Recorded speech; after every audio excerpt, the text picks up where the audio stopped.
In ons gesels oor visie, moet ons ag neem, weerstand is dikwels die pad.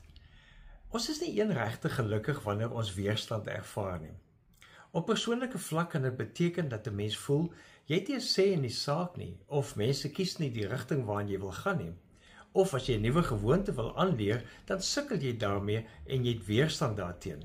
In fisieke oefening weet ons, weerstand help ons om te oefen vir iets en dit maak ons sterker, maar dit beteken nie ons hou noodwendig daarvan nie. Geestelik laat weerstand 'n mens huiwer en jy sukkel om 'n keuse te maak of om aan die gang te kom. Die werklikheid is dat weerstand of die gevoel van weerstand wat 'n mens ervaar, dikwels die rigting aandui waarna toe jy moet beweeg.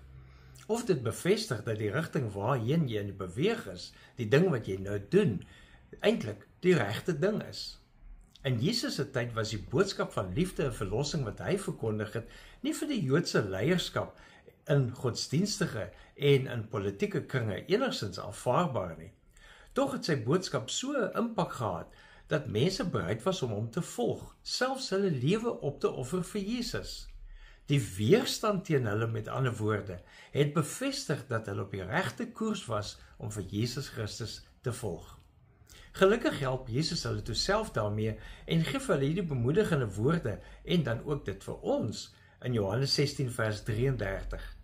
Dit sê ek vir julle sodat julle vrede kan vind in my. In die wêreld sal julle dit moeilik hê, maar hou moed, ek het die wêreld oorwin.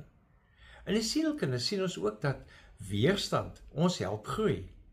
Navorsing oor veerkragtigheid byvoorbeeld wys dat mense wat deur moeilike tye kom, dikwels baie positiewe groei ervaar. Volgens Bonanno het mense wat trauma en verlies verwerk dikwels 'n dieper waardering vir die lewe. Hulle bou sterker persoonlike verhoudings. Nou, dis alles goeie goed wat kan gebeur, juis uit die hanteer van die weerstand. So kyk wat dit is wat jou vandag laat huiwer, wat jou vandag laat voel weerstand daarteen.